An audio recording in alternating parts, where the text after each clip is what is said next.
We are Lone Star 187. Two sisters that love listening to true crime podcasts and decided to give this shit a try. Since we are Texas through and through, we will be researching murders across our Lone Star state. 187 is slang for the penal code for homicide. Since police codes are unique by city and county, we decided to simply use something that most people would get. We know this code isn't specific to Texas, but hey, we like it and it's our podcast, so we do what we want.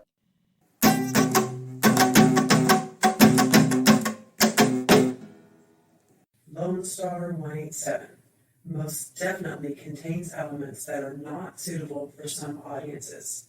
Listener discretion is advised. Unit heading out to that disturbance active seater in the vehicle. Go ahead and reduce but continue at 120 knots.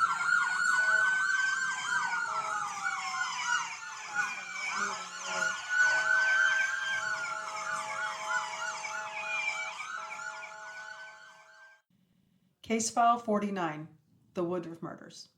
Hi, we're back. We're back. It's like I haven't seen you in forever. I How's know. it going? It's going. Good. Summertime.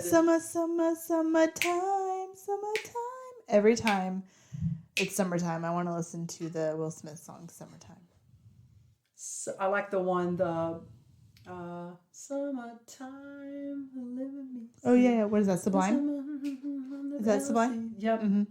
Yeah, That's that's a the good one one, I too. like. Yep.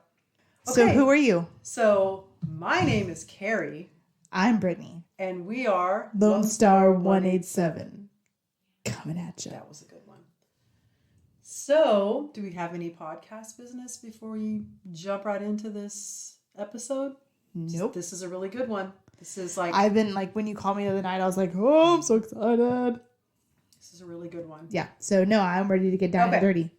Wait. Beep, boop, boop, boop, boop, boop. How far are we going? Not very far away. Where are we going?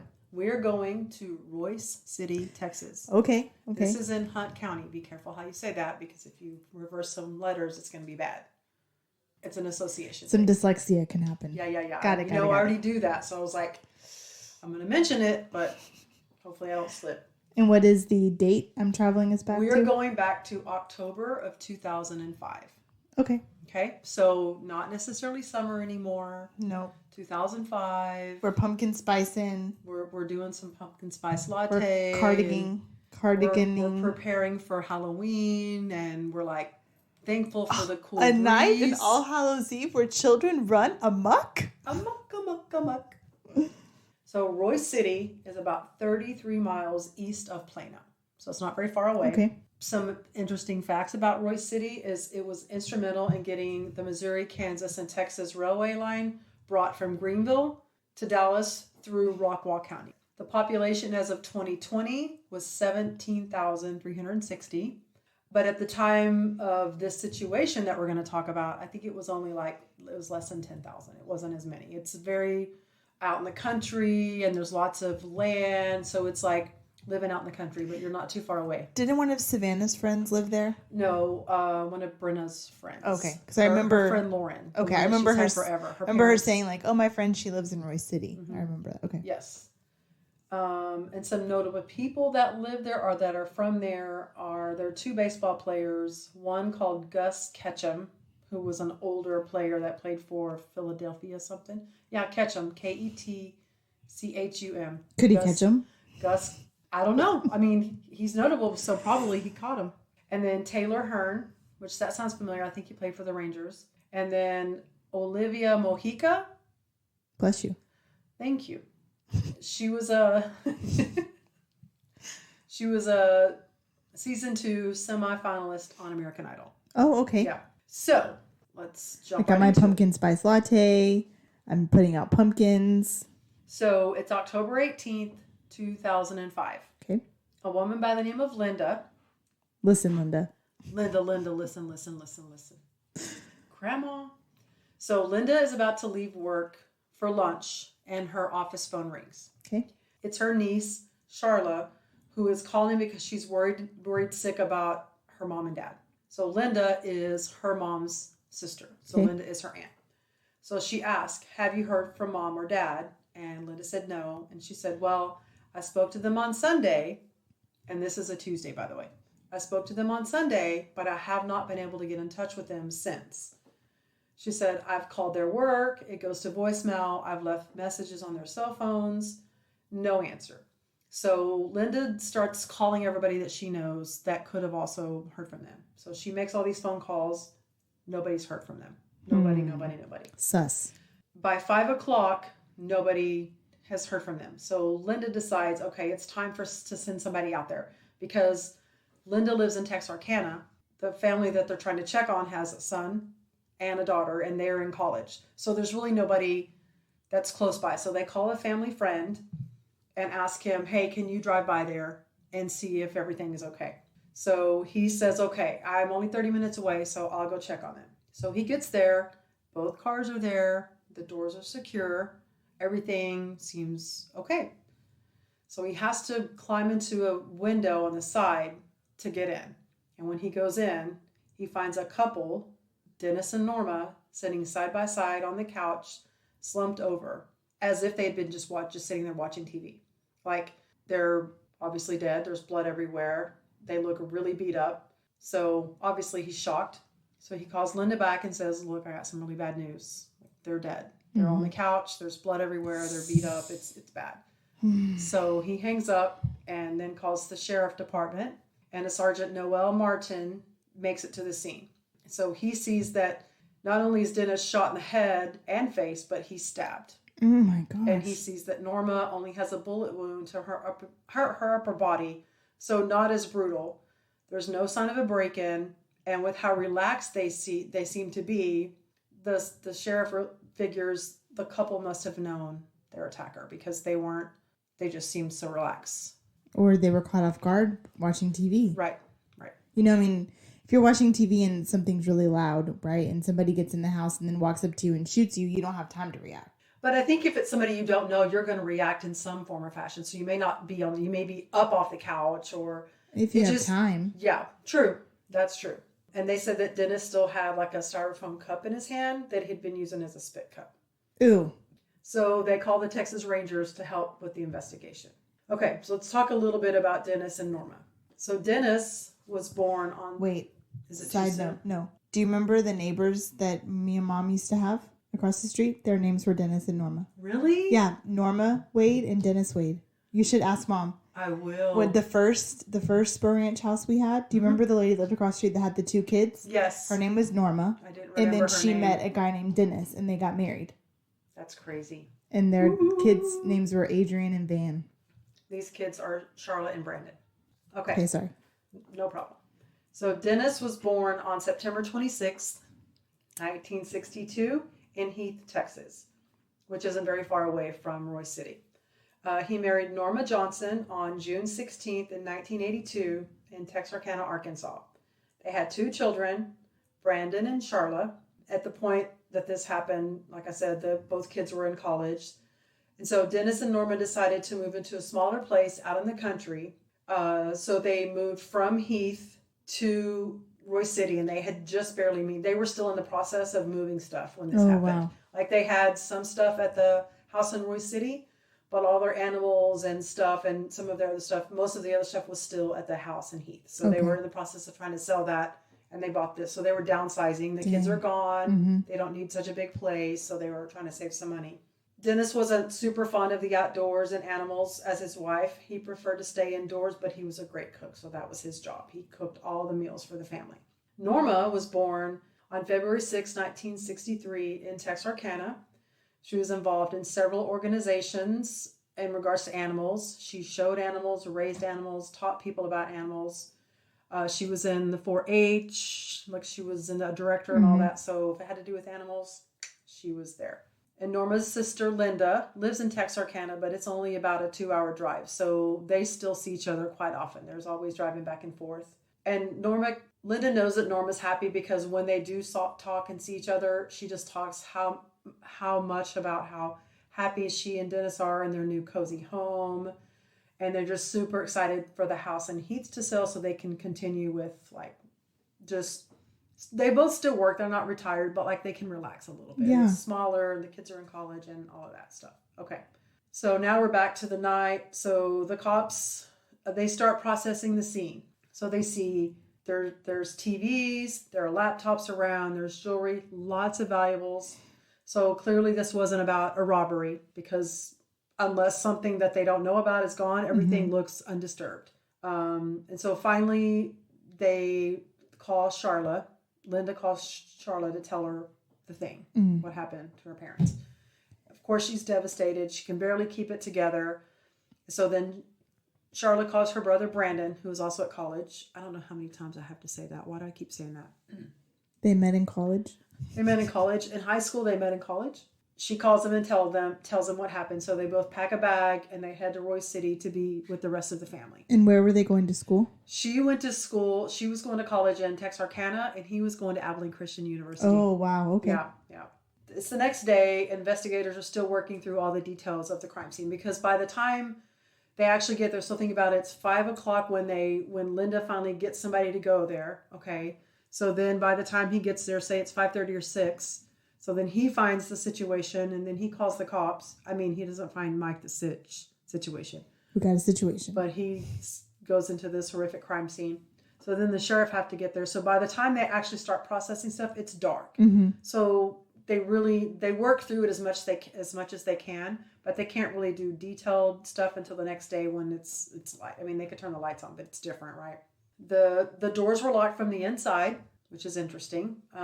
So they assume the perpetrator must have had a key or some way to lock the door. They spray the entire house with luminol, and they do find... How did that guy get in the window? He said the window was unlocked. But let's just remember that. Because, I mean, if he got in easily through an unlocked window, then that perpetrator could have gotten in and out by the same way. But he said he had to take the screen off. But still, like, you're you right. You can put the screen back if you leave. That's true. You can. Yep, okay. Fair enough. So they spray the house with luminol, and they find a blood trail leading from the couch to the guest bathroom, which is like a straight shot. So like, okay, well, whoever did this felt comfortable enough to go into the bathroom and clean up before they left. So the autopsy reports come back and show that Dennis was shot once and stabbed about 10 times. Like all over? Yeah, it didn't say, but... probably in the biggest area, the trunk of the body. Probably, because they were able to see the stab wounds when they got there. But in an odd twist, they said that Dennis, they could tell his stab wounds were done post-mortem. Did I say stab wounds? I think I said stab wounds. Okay, not his stab wounds, because that's disgusting. Yeah. His stab wounds showed that it was post-mortem. So that's some anger and resentment. Or they're just making sure he's dead, because they don't know if he's dead. Maybe they just want to make sure he's dead. All of this is conjecture. We don't even know. We're just going to make shit up as we go. The ME confirms that the victims were likely killed on Sunday, which were 2 days before they were found. But like, once there's lividity, you can't really tell for sure, right? So they think Sunday, but I think they want to believe it's Sunday, but they really don't have any way to tell. And so they do recover some bullets, and it looked like the bullets were from either a 44 or a 45 caliber gun. So that's a pretty big pistol. So now they're like, okay, we don't really have a whole lot to go on, so let's start by interviewing the kids. So they bring in the daughter, but they didn't really suspect her. And this is where it starts getting a little frustrating because... Well, they were away at college, right? They were away at college. Okay. Right. But at this point, they don't know. They were at college when they found the parents. But that doesn't mean that they weren't home over the weekend. On the weekend, right? Got it. Okay. So they interview her, but immediately they say they didn't really suspect her because based on her interview and her answers and the brutality of the crime, especially with the dad, they felt like it was unlikely that it was her and even more unlikely that it was even a woman because they just felt like it was too brutal, that it needed to be from a man. And because like Charlotte's really small and petite, like I got most of this came from there's an episode of Nightmare Next Door called Lone Star Mystery that I watched. And there's a whole bunch of stuff on the internet. I didn't really find a whole lot on newspapers.com. So I pulled stuff from, I'll put the links on the page. But I got most of the information all over the internet. Like I found so many places, to be honest, I don't even know if I kept track of all of them. But this is a huge, huge, huge thing. And the timing of this is pretty ironic. It was not planned, but we'll get into that more as we get into the details of the story. Besides the fact that they don't really suspect her, She had a really solid alibi for the night of the murder. She was babysitting her cousins in Arkansas. And then after she was finished babysitting, she went back to her dorm. And of course, they asked her, do you know of anybody who would do this? And she's like, I can't imagine anybody that would want to do this to my parents. But they do find out in the course of her interview that she did have some mental problems, and she did try to commit suicide once before with a gun, and she didn't succeed. So that's why they didn't have any guns in the house. So the gun... Like she shot herself and didn't die, or she didn't actually shoot herself? I don't know the details of that. I just know she tried to commit suicide with a gun and she didn't succeed. And I think she hurt an animal at some point. Yeah, so she had some mental problems, but she was working through them and going to college. She wanted to be an investigator, so she was trying to get her life back on track. Mm-hmm. So now they interview Brandon. So obviously he comes back. He's staying with his Aunt Linda. Of course, this is what they always say, that his reaction wasn't the same as all the other family members they interviewed, although everybody reacts differently to this kind of stuff. So you can't really judge it on that, but it seems like it happens a lot. It does. It does happen a lot. And sometimes there's truth to it, and sometimes there isn't. Mm-hmm. But on the Saturday before the murders, Brandon spent the day with his girlfriend, who lives very close to his parents. And so then on Sunday, he drives from his girlfriend's house to his parents, has dinner with them, and then leaves about 6:30 on Sunday. Sunday, okay. Mm-hmm. So then he drives to the house in Heath to feed and take care of the animals. Then from there, he leaves to go pick up a friend to go to a bar. After that, they go to the bar, they dance, they have fun. He drops his buddy off and drives back to college, where he stayed the rest of the weekend. Now, he goes to school at Abilene Christian. That's a long way from a lot of driving, but like... After being at a bar? Yeah, I know. But that's what he did. That's what he said he did. That's his account of what happened. That's what he said he did. Okay. So far, you're right. We don't know much, except for this is what he said he did. Okay. So, of course, they asked him the same question. Do you know of anybody who would want to do this to your parents? And he says, well, I think I might know someone. He said, I have a friend or an enemy or a frenemy. His name is Luke Donovan. So Brandon and Luke have been friends for a very long time. And you know those kind of friends that you have that they're your friend, but you get irritated with each other very easily. And there's this huge like competition. Everything is a rivalry. Mm-hmm. Like they're always there when you're there, and right, you're in the same clubs together, and you're in 4-H and all these other, everything is a competition. That's this friendship. But things went south when they both tried to date the same girl. And at that point, Luke threatened Brandon, which made him wonder, like, did he kill my parents for some kind of sick revenge? Mm-hmm. Right? Or go there thinking he was there and he wasn't. Right, thinking he was going to hurt Brandon, and then Brandon's not there, so he takes it out on Brandon's dad. Right. So then more suspicions arose about Luke when Brandon remembered that his parents had a real expensive dog. There was a family dog named CJ, and the dog died unexpectedly. So they took him to the vet, and the autopsy revealed that the dog was given antifreeze. Ooh. Dennis suspected that it was Luke. He was thinking that Luke was the one that gave the dog antifreeze. So thinking, okay, that's fine. We'll bring in Luke for questioning. So they bring in Luke. And he admits that he and Brandon had this big rivalry going, but he spoke very highly of Dennis and Norma, which is what a guilty person would do, right? Mm-hmm. But he said they were a great family, and they asked him where he was the night of the murders, and he said he was watching a movie with his girlfriend across town. So they let him go because they don't really have anything to keep him. But of course, his name goes on a list of people that they are suspicious of. Mm-hmm. The sus list. Right. So a couple days later, this woman calls a police station to say, I've just realized that I have a gun missing. How convenient. So this woman, if you had to guess who this woman is, could you make a guess? Or is it too early in the story? Is it Luke's mom? No, but it's Brandon's girlfriend's mom. Yeah, that's not good for Brandon, is it? So what happened is this woman, what was her name? Their last name is Denning. So Brandon's girlfriend's mom says that her husband was getting ready. He was packing for a hunting trip, and he finds so he has a gun belt that was on a shelf, and several bullets were gone, and the gun was gone. But the belt was there, and the rest of the ammo was there. So you could see that someone specifically took out X amount of bullets and the gun. She said, I don't think Brandon took the gun, but after hearing about Brandon's parents, I'm a little bit suspicious. Mm-hmm. At this point, there was nothing in the news about how Dennis and Norma were killed, just that they were murdered. So there's no reports of being stabbed or being shot. And that's accurate because when I said I couldn't find hardly anything in the newspapers.com, nothing about the trial, like it was very minimal. So they know that his parents were murdered, but they don't know how.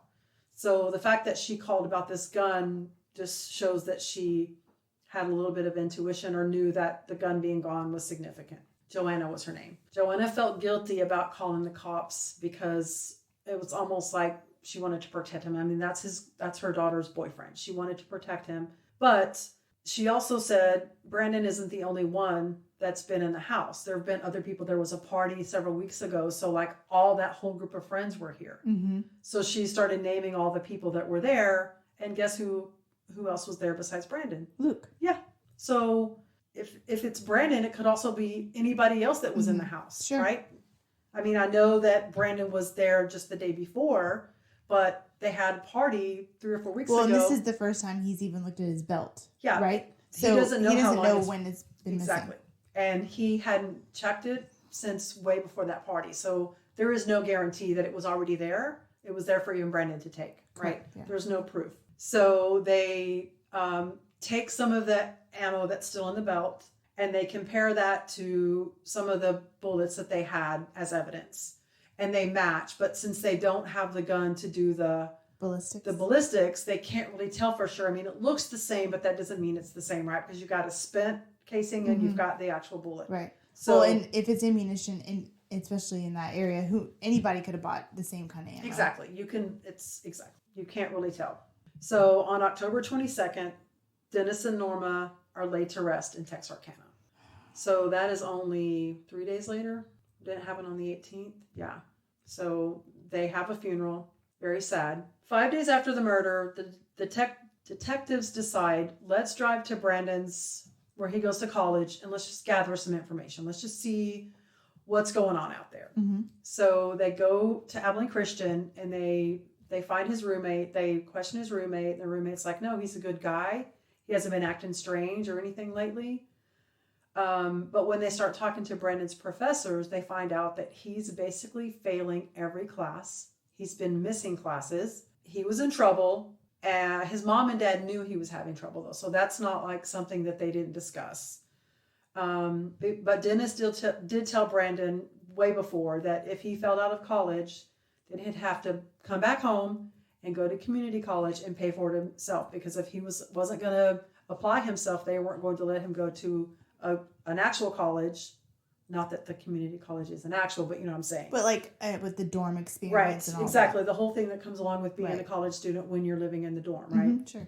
Yeah, we're not going to foot that bill. I don't if blame you're not them. going to commit, then you can still go to college. You can live at home, but you're paying for it, right? That's fair. Maybe if you pay for it, you'll put in more effort. Exactly, and I think that's where they were headed with that. So they also find out from a few of Brandon's friends around campus that he had been flaunting a lot of cash, like he had a wad of money that he was showing.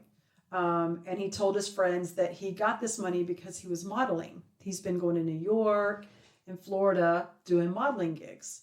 But what they end up finding out is that Brandon was basically leading an entirely different private life. Like a double life? Kind of. So like he was living two lives. One, he was the Abilene Christian college student with a girlfriend going to school. And the other was he was starring in adult films as a gay porn actor. So that's where he was getting all that cash. Yeah. Talk about polar opposites. Exactly. And his first big feature was going to be released in a few months. So I think they started thinking, okay, well, if he's so at this point, but they don't have any hard evidence against him at all. There is no evidence pointing besides the circumstantial bullshit that they can find. There's nothing hard evidence saying that he did it. And what is circumstantial? Just that he was possibly the last people to see them alive. That's really the only evidence. And that he might have taken the gun from his girlfriend's parents' house. He was there the day even before. though there's no proof that gun matches the ballistics. We don't know that yet. It seems like it might be the same caliber but bullet, but that's it. It's a reach. It's a possible, but it's a reach. So they decided to check Luke's phone records, and by his phone records and all of that, they were able to figure out that he was at his girlfriend's house at the time of the murder. If they were in fact killed on Sunday. That's what they're going with right now. So that's what they think. So they kind of mark him off.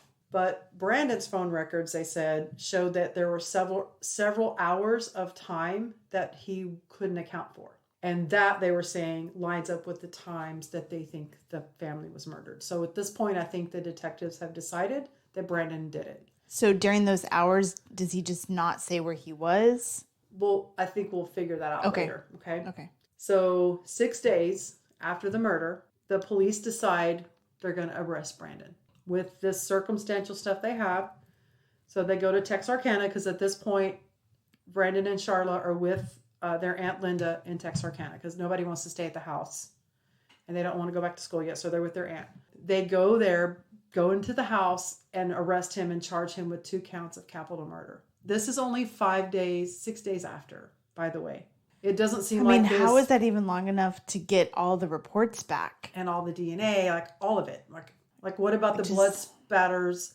They found, were they able to test the blood from the couch to the bathroom? If they found luminol, can't you still test that, or can you not test it? No, once it's been wiped up, you can see it. You can only see that it was there, but then what about the clothes he was wearing? Like, did they ask him for his clothes? Were there any checked his car, everything. They didn't find anything. I just don't. It's a reach, isn't it? It is a reach, and I just feel like there's no way that it's fully processed. I feel like there's still parts of that crime scene that could use more processing.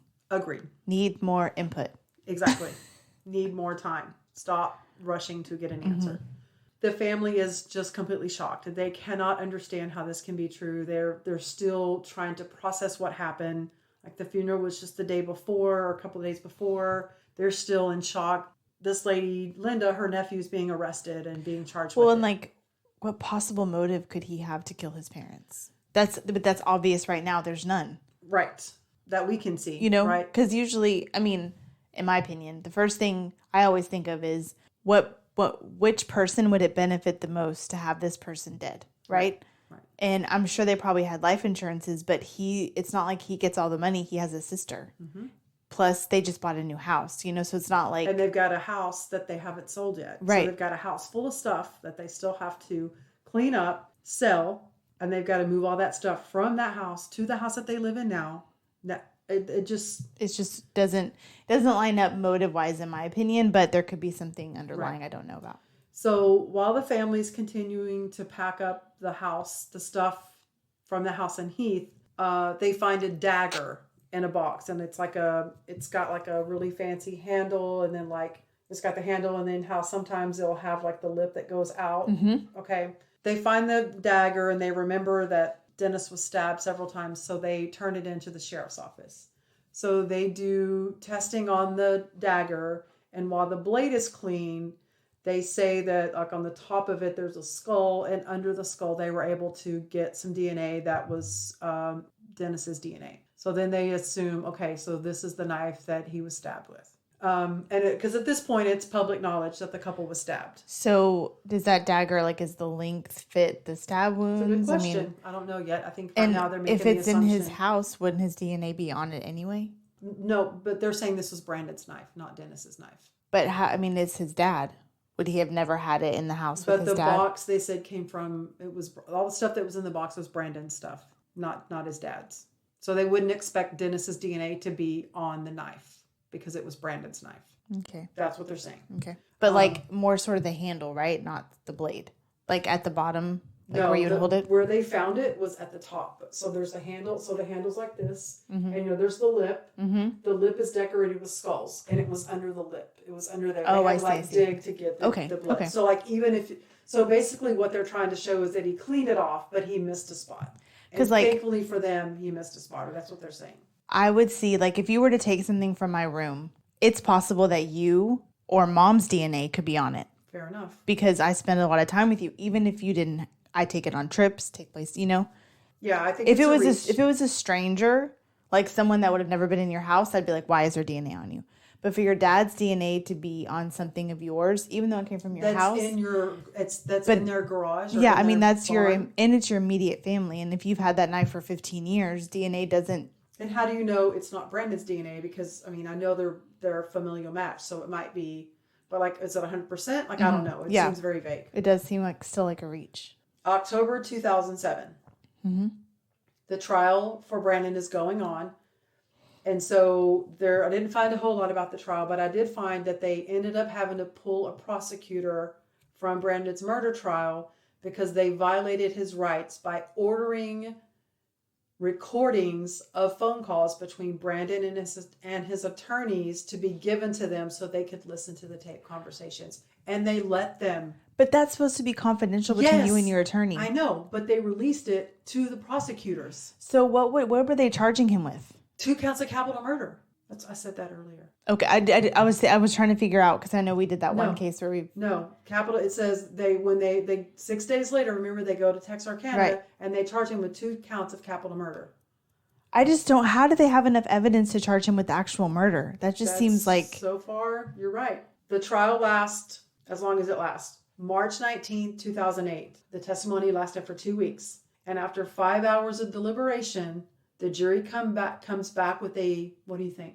I would say not guilty because I don't think there's enough evidence to prosecute him. But they came back with a guilty verdict, and Brandon is convicted to capital murder and sentenced to life in prison. Did they talk about his gay porno lifestyle? That's why they pardoned him guilty. Because we are in a biblical state and we're in a small town, Texas. You can't throw and they're a rock like, and not I hit a can't church. believe this Christian boy who's supposed to be Christian in this small town in Texas is a gay porn star. I'm so disgusted. Not only is he gay, but he's also a murderer. And that is bullshit. There you go.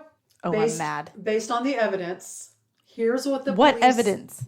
Here's how they think that night went, okay? Brandon gets to his parents' house at 6 p.m. He has an argument with them about his grades and his lifestyle. It gets out of control. He pulls out the gun that he stole from his girlfriend's house the previous day, shoots them both, takes out the dagger, stabs his dad, cleans up, drives to Heath to feed the animals and hide the dagger, and then goes to meet his friends in Dallas. And on the way, throws the gun out because they still haven't found the gun. Nobody knows where it is. It hasn't been found. Brandon still maintains his innocence. Every appeal is denied. His sister Charla is currently employed as a detective in Magnolia County, Arkansas. There is a website called freebrandon.org. Okay, I urge all of you guys to go there and look at it. In February of 2018, the Texas Department of Criminal motherfucker. Don't be a criminal, guys. Don't be a criminal. Okay.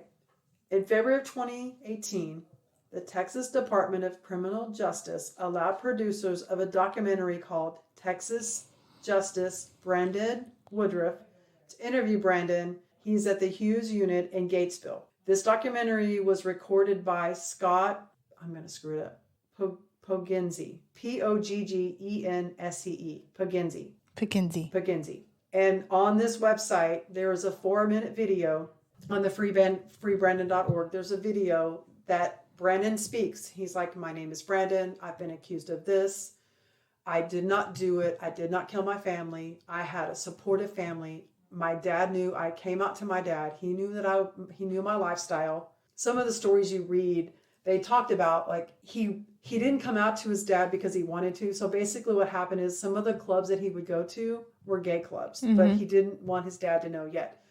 So he lied and said he was at a different club. But what he didn't realize is the club he told them he was at was also a gay club. Ooh, dang. So his dad said, look, one of the times he was home visiting, his dad said, look, I know. And Brandon said, what do you mean? He said, that club that you go to, I know. And he said, we love you. We don't care. If that's who you are, we support you. Mm-hmm. So it's not like his dad, it's not like the cops portrayed it where he came out and then his dad got all pissed off because he had a loving, supportive family. They didn't care whether or not he was gay. It was about him, not his lifestyle. Maybe they may not have been as supportive of the pornos or whatever. He said his family was loving and caring, and it wasn't like that. What about his sister? Did she know he was of his lifestyle? No, I don't think she knew to the extent. I think maybe she was suspicious because he was like, when you look at pictures of him, you can't tell. He is trying to portray this life. He has some pictures where he's got a cowboy hat on. Well, and he had a girlfriend, right? He had a girlfriend, but I mean, he was going to Abilene Christian University. So you're kind of setting yourself up for failure there, right? Yeah, so, that's true. And I mean, maybe he just was, when you're that age, you're exploring everything. Mm-hmm. And so maybe coming home and not going to ACU would have been the better choice. Mm-hmm. But like when you're someone his age and you're doing something and you're making that much money, it's kind of hard to turn that shit down. Yeah, Especially absolutely. if you're having fun and you're not hurting anybody. Yeah. I mean, do it, man. If that's what you want to do and you're good at it and you like it and you make good money and nobody's getting hurt, knock yourself out. As Support long people as you 100%. mentally are safe with it and you can do it and it's they're good not for you. exploiting him or taking advantage of him or hurting Absolutely. him. And you're comfortable with it, then do it. Exactly. I have no. So it's not the way they're making it sound like there was this big fight because his mom and dad found out and then they got upset and weren't supportive and then he blew up because that's what they're trying to make it sound Well, like. and the other thing is that it's like they're taking two different scenarios and merging them into one. Because for him to have the gun and the dagger, that would be premeditation, which means his family would already know he was gay, already didn't like his life, and then he went over there with the intention to kill them because they don't like his life. Or the scenario of he decides to come out to them, but he's unprepared. You know, like that you can't have it both ways. Right. Either he planned it or he didn't. Exactly. Right? And They if never it was said anything about premeditation. but if he stole the gun for that reason and he took the dagger enough. for that reason, right? Because both those weapons were in two different locations. So he would have to bring them with him to the house to commit the crime, right? Yep. So it would make more sense to me if how do we know that he didn't take that gun and was like, "Oh, I'm gonna have my dad show me how to shoot this gun," right? So I'm gonna take my girlfriend's dad's gun. I'm gonna take it to my dad's house, my parents' house, live out in the country. I'm gonna take a couple of rounds of ammunition and just have my dad show me how to shoot a gun. Like, how do they know that maybe that's not what he did?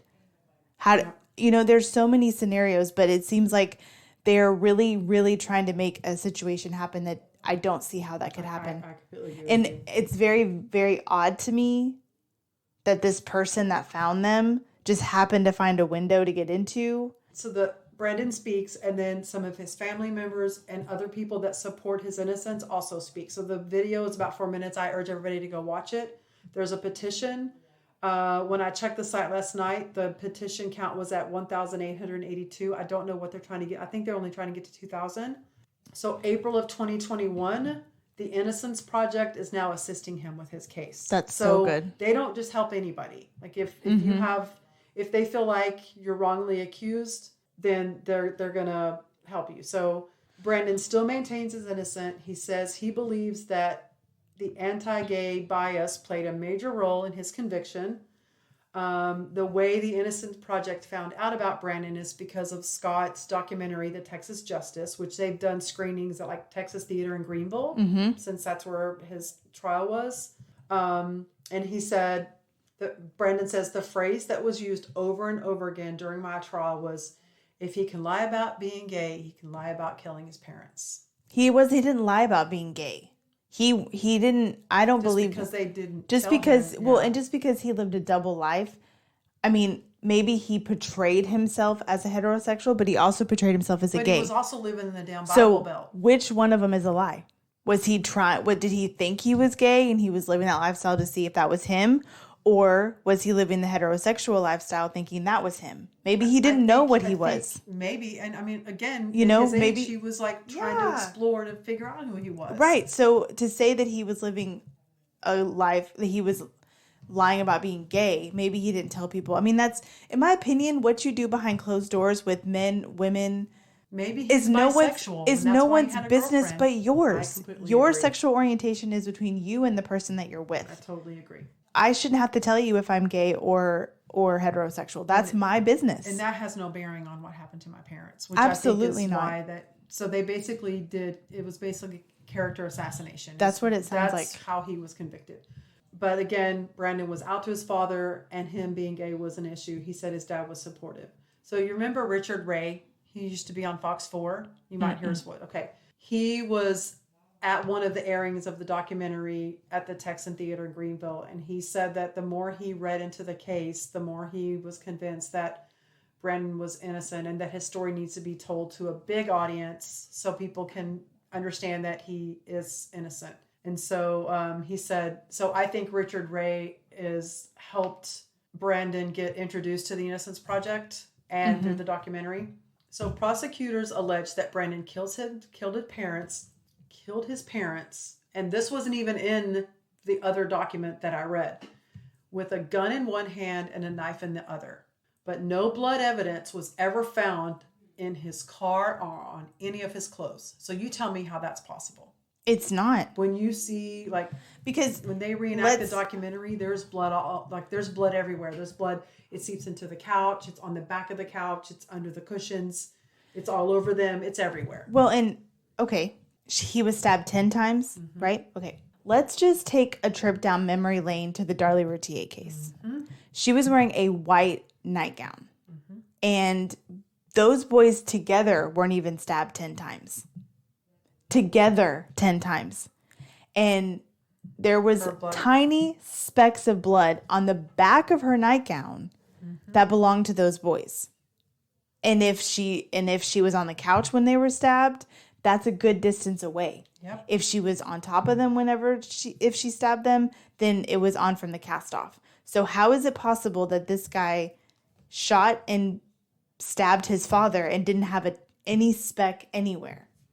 Great question. And how does he, if the clothes that he gave them to process, let's say he didn't wear them then, where are they? Because they would have been left at the house, right? Because where else would they go? Or even if he left in them, it would have been in his car. You can't tell me that he was so meticulous that he cleaned off in the bathroom, but still didn't get blood anywhere else in his car, on anything. Or in the went heat, through his entire dorm. In the heat of passion, in this moment where his dad's like, "Oh, I don't like you because you're gay," he doesn't trip up at all. Yeah.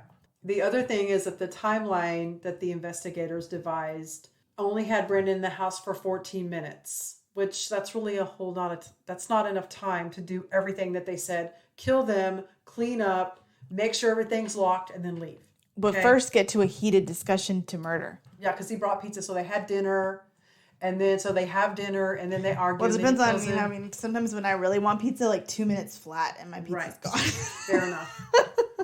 But still, like, you start the conversation, it's going to take a little bit to get heated, right? Yeah.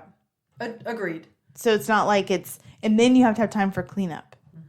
So they say, and then this says on the Innocence Project, that's where this stuff came from, is that there was no DNA evidence found on the knife that they say Brandon used in the attack. They did say in the in the Nightmare Next Door episode that there was evidence found, but the Innocence Project website said there wasn't. And Brandon also said that he would be able to prove that he was not at his parents' house at the time of the murder if the phone records for the time of the murder had been entered into evidence. What? Remember I said earlier that there was time they said was unaccounted for? Yeah, because they didn't put it into evidence. Yes. Because then it would make him innocent. It would exonerate him. That doesn't back their story. Motherfuckers. Oh, that makes me so mad. But those records are missing for several hours on the day his parents were killed. Another fact is, not in line with the theory, is that both his mother and father were shot and stabbed. So see, the Nightmare Next Door says that the mother was only shot once and not stabbed, that only the father was stabbed. But the Innocence Project is showing that the mother and father were both shot and stabbed. So it's completely contradictory to what is presented. And again, I couldn't find a lot of shit in the newspaper, so I don't really have, I do have the arrest warrant that I can kind of read some of. They also had a suspect that they didn't even look at very closely. His name is Mike Etherington, a former friend of Brandon's. He was questioned by the police, and during his interview mentioned something that should have been of more interest to investigators, but they passed it over. Etherington told police a computer was missing from the Woodruff's house, something police didn't even know themselves. So how would he know that if he wasn't there? And if he was there to steal a computer, then why didn't he, if he saw them there dead, why didn't he call the police? So that's very suspicious, but nothing came of that. Mm-hmm. Did Brandon have a key to the new house? Okay. I'm sure he did. I'm sure, like, it's not ever said that he absolutely did, But I mean, I have a key to mom's. Well, I'm just saying because they were just freshly moved in. That's what I'm saying. Oh, well, I'm sure to the Heath house, obviously, because he lived there, but I didn't know with it being the new house, if maybe he even had a key. I mean, he may not have. I don't know. That's a good question. When you first move in, you don't get keys first made. You know, like Heidi's been in her apartment, a year before I got a spare key. Most of the first part of the story came from The Nightmare Next Door. It's episode, I don't have the episode, but it's season 8. It's called Lone Star Mystery. And also Sword and Scale just covered the story in May. So theirs is really good because you know how he's able to interview people. And then the documentary, that's a 2019 documentary by Scott. It's called Texas Justice, Brandon Woodruff. And there's also a book called Railroaded, The Homophobic Prosecution of Brandon Woodruff for His Parents' Murder by Philip Crawford Jr. With it being the month of June, and it's LGBTQ awareness, I didn't consider that when I wanted to do the story. So it's just meant to be. What a great coincidence. Yeah. But I think it brings awareness. I do believe he's innocent. I don't really know who did it, though. I think they wanted him to be the suspect because they didn't like his lifestyle. I don't think he lied to them about it. I think he did lie to them a few times during the interview because he didn't want to tell them his lifestyle. Mm-hmm. So that's when they went to the college, and when they found out what he was hiding, that's when they decided, well, if you're going to lie about that, then you're going to lie about... I just don't see what him being gay has to do with his parents being killed. Well, because if you think from their perspective, I love Texas, but some of the freaking people that live here are very anti-gay. And maybe they put themselves in the situation that if that were their son, they would not be happy. And there would be an explosion and there would be an argument. That's fair. And that they're thinking on, instead of trying to be a detective and think logically and topographically about it, they're getting involved emotionally and thinking, well, if my son came home and told me that and he was failing out and he wasn't going to class and he's doing gay porn and he's making all this money and flashing and skipping class and all that, well, I'd be pissed off and you couldn't do this. And they said he had a lot of debt and like he was going to get insurance money. Like if you want the story to fit, you're going to find a way to make it fit. Right. And unfortunately for Brandon, he probably did not get a very fair trial. I mean, if you're on that jury and you said he was guilty, shame on you. Yeah. Shame on you. Shame on you, if jurors. you're listening, I don't give a shit. Shame on you. Well, it had to be because unanimous. If I had been in that so they jury, had to... I would have said, no. Sorry. What's the evidence? I need some hard evidence, and I don't mean no bullshit. First of all, that you don't like his lifestyle. Before you give me evidence, what benefits him to kill his mother and father? At this point right now in his life, how does it benefit him to have his parents dead? It doesn't. Yep. Because if he does want to make it through college, he needs them to pay for school. If he doesn't want them to pay for college anymore, then he doesn't need them because he's making plenty of money in his new endeavors that he has found out that he is good at and he likes. Yep. So he has a way to make money. So money is not a motive. Yep. If he was sick or if he had an issue or a problem with his parents, it would be a long-standing issue. It wouldn't just happen in one 14-minute conversation on a Sunday night. It just wouldn't. Mm-hmm. If he had heat of passion, he had rage and all that, they would see that in his school. They would see that in his friends, in his sister. It wouldn't just be an all of a sudden thing. So you can't even give me a reason why why he would want his parents dead. There is no evidence. There can't be. It absolutely does not make any sense. Yeah, it is super frustrating. And so if you just watch The Nightmare Next Door, then you think it's a cut and dry case if you believe that the evidence they found is enough. It's all circumstantial at best. And then when you go back on the internet and you read with a little more open mind and you start digging, you're like, well, yeah, that didn't make sense. And well, yeah, I mean, I wouldn't be upset if my kid came out to me. I mean, I wouldn't want them to do porn.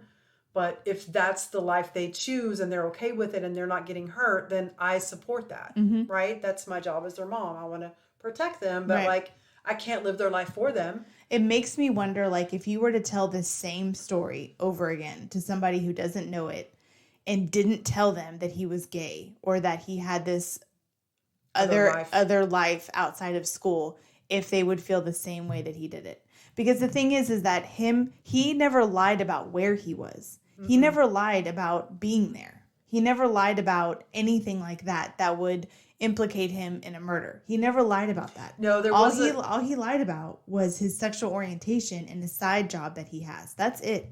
Well, I know, but in their mind, if you can lie about something like that, you can lie about anything. So that's why I'm saying, if you told the same story and didn't mention that he was gay or that he had this lifestyle, and you just took that part out of it, would somebody still believe that he was guilty?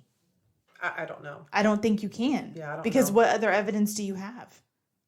And even that is that's a judgment call. Well, and I think because he was trying to cover his lifestyle and where he actually was, there was a story, I don't remember where I read it, but there was an incident with him and his friends where he had a duffel bag and somebody went to get in his bag and he freaked out.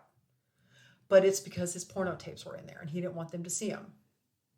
And it was his Abilene Christian friends. But it's so they misread that by thinking that he was they made it fit to their scenario. Well, and I'm not saying the detectives, I'm saying his friends.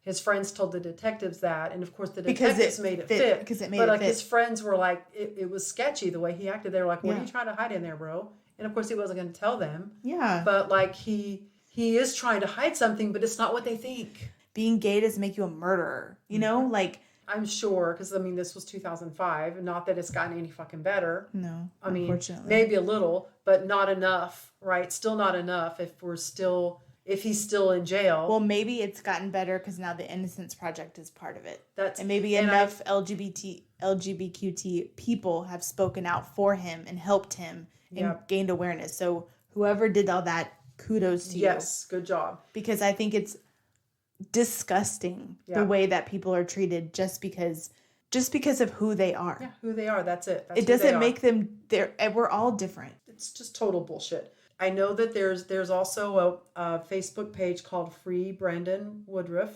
and we're going to talk to the guy that runs that page. And he said that and also Richard Ray too, the one I mentioned earlier. I believe that this is going to be one of those Netflix series. They're going to make, I mean, this is a huge thing. It's turning into be this big thing, which is good because the more awareness that you can bring to him, maybe he can actually get justice and get a new trial and it be fair this time. Because that's what he deserves. He deserves a fair trial and he did not get it the first time. Agreed. Maybe the second time he'll actually get it. So go to the website, donate if you want to donate, sign the petition if you want. There's no pressure, but I mean, if you feel strongly about it, please do. There'll be some stuff. Hopefully we're going to do a thing with that Free Brandon Woodruff site. And so we may be on theirs and they'll be on ours. So there might be like some combination there. But anyway, that's the story of Brandon Woodruff. So quick question. The person that found the bodies, who is he? A neighbor? He is a family friend. It's sketch to me. I completely agree. Because I go back to up again. I thought there was something on the Innocence Project page that said he had to break in the window, but then and that's more stuff that's incorrect or one saying one thing because the Nightmare Next Door episode showed that the window was unlocked, but the Innocence Project website said that they had to use something to break the window, to jimmy the window open. See, so I don't know, and I'm not saying the Innocence Project website is wrong. I'm just saying it's completely opposite of what they said. And how do we know that the person that did it, Linda, Norma, or Dennis's keys were in the house?